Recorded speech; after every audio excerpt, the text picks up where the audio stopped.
Okay, you've printed out your card that you've chosen on cardstock, and you run it back through so the back side has your background print that matches your card. Okay, your little items that go in the box, you also print that on cardstock if you wish. You can either cut them out by hand, or if you have a silhouette like I do, I use the silhouette print and cut files so that they're nicely cut out for me, and all I have to do is just like take them apart, and it saves a lot of cutting. I'll show you how to cut that in just a minute, but in the meantime we're gonna go ahead and start cutting our card.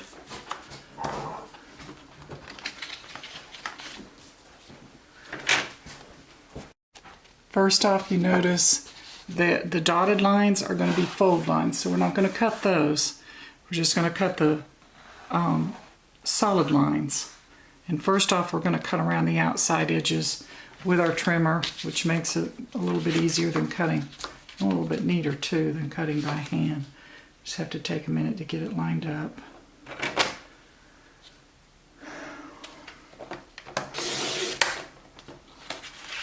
Okay.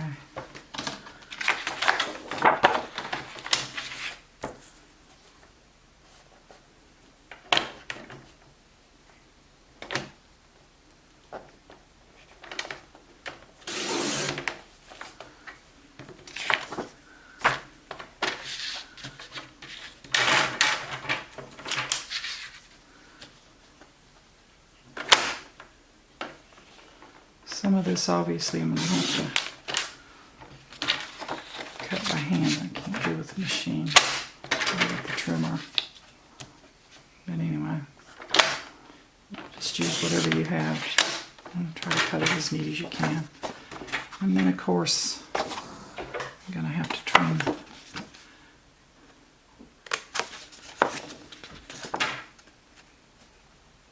the scissors.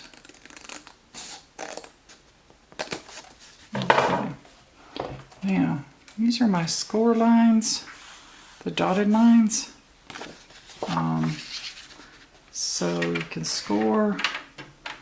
Get a little scoring tool up there. And I'm only going to want to score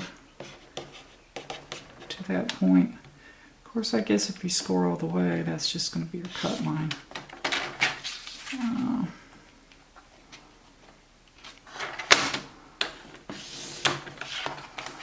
And the scoring will help you fold it neater.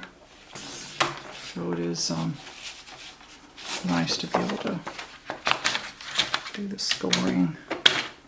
Let me get that little section in there. Okay, then I'm gonna score this direction.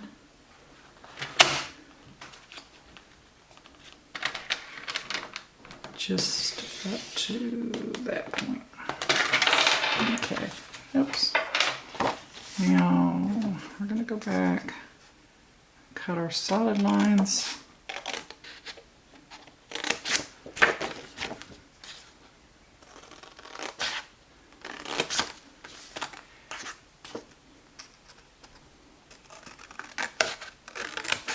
Okay, so at this point, okay, so now we're going to do our folding, and let's see how our score marks help us fold better. These little flaps can fold in around. Now this one flap, there's no score line there, so you know we got to keep that straight up because that's going to be the back. And this one's going to be a mountain fold, and the other ones are basically valley folds. But already you can see how the box is going to come together like that. Okay, but we're going to put our inside strips first before we close up our box. And I'll go ahead and cut these and then show you how to install them. actually, while I'm cutting these, I want to make sure that you know we're going to use our scraps, which would be this side here and above this one. You'll see what I mean. We're going to use our scraps because they have this nice background. They will be the strips that we're going to use to attach our little items. So you'll see that in just a minute. Okay, and for these cut out, and we're going to score lines. And there's 3 of these little strips for the bouquet boxes, for the Pioneer pop-up box. I think there's 4, but it all works the same. Same instructions for the Pioneer pop-up box. Okay, so once we have these all nicely scored, and like I said, if you don't have a scoring machine, just try to fold it neatly on the line.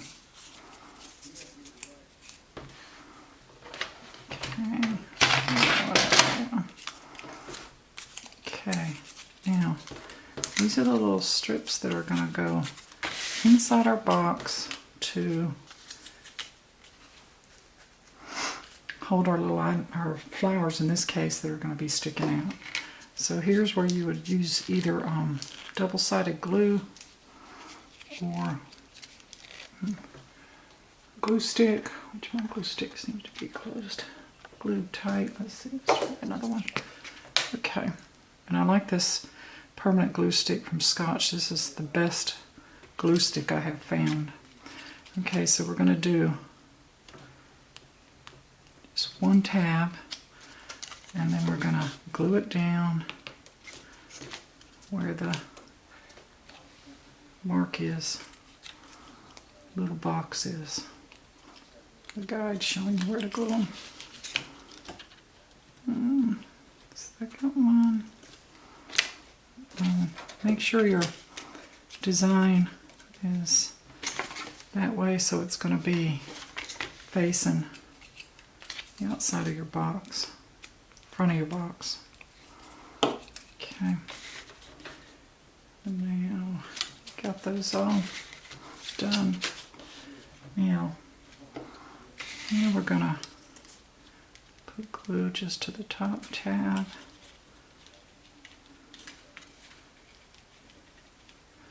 And this trick is just easier to get those tabs in there nice and straight before you set up your box than than afterwards. Okay. I want to mess with the glue. Line those up nicely. Lay them out like that. Don't let them glue to each other. Okay. And then we're going to fold over like this and make sure the whole thing's nice and straight, so they're going to be in there straight. And then mash down like that. Then when you open up, they're going to be nicely glued across where we want them. Okay. And now is when you can go ahead and glue this little flap. It's going to form the box. And you can lay it flat like this if it'll help get it nice and straight. Okay. And that's basically the shape of the box. And for those that are confused, no, it's not an actual box because there's no bottom, but it's okay. We're not going to put stuff in there that needs a bottom. Okay, so now we're going to move on to our last step of preparing our items to put in the box. You remember I told you to save your scraps. We're going to cut them into strips glue our flowers to. I'm not going to use all of it, but you know, just whatever you have. Okay, just to show you real quick, like I said to start with, I cut mine out with my silhouette, and you notice how there's a little offset, is what we call it, border, white border around. So you don't need to cut right up next to the picture. Leave a little white border around, and this is actually called, in scrapbooking, this is called fussy cuts. So it doesn't have to be perfect, you know. And if you're doing this by hand, you might want to do these on paper, a nice good heavy paper rather than cardstock. But if you do it with the silhouette, you'll definitely want to use cardstock. But I'm just showing you basically how to cut these out. Anyway, you get the general idea. Okay, so now we're going to glue in our flowers, and I use these tall ones in the back and glue them straight to our little bar down there. But you want to angle them out somewhat, just because you don't want to block the message on the back. But the other thing you also need to be careful of, that you're going to fold this for mailing. You're going to fold it flat. So you want to make sure everything stays. I don't want this flower to come out the side, because then that's going to throw off the size of the finished box to put in the envelope. And then I also usually put a small one right in front, and you can just glue that. Or if you want it to stand up a little more higher, start with the low ones in the front, tall ones in the back, and then the ones in the center. This is where we're going to use our little strips. And these flowers, you see, we're not going to need that many strips. When you do the Pioneer pop-up box, you're going to have a lot of little items, so you're going to make a lot of these little, you know, you just glue your little flower to a strip, so that you can put it in that way, like this. Let's see.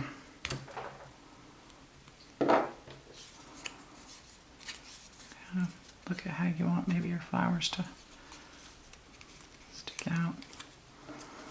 And then, you know, you can put I'll shorten that a little bit. And you can either glue them behind your bar in there or in front of it, whichever, you know. Angle it like you want. And let's see. Actually, these need to go down pretty low, so I'm just going to do this.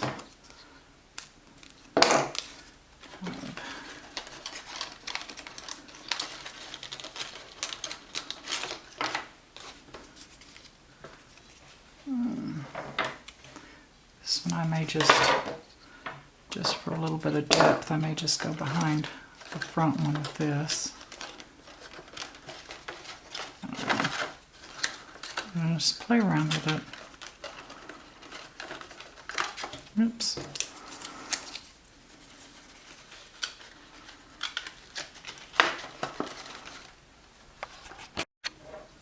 Okay, then you can just stick your bird in wherever you want. And you're gonna put your message, glue your little message on the back after you're done. A little bit more glue there. On the back, and then it will fold it like this. My bird's peeping out a little bit, so I might want to reposition him. Or, you know, you can always fold it this way, then that little bird won't peep out. So, anyway, that's the basic idea. You can mail it like this, or with them with the flaps up. And hopefully they'll know when they, or you can even embellish, you know, if you want to tie a little ribbon around to keep the flaps kind of down. That's it.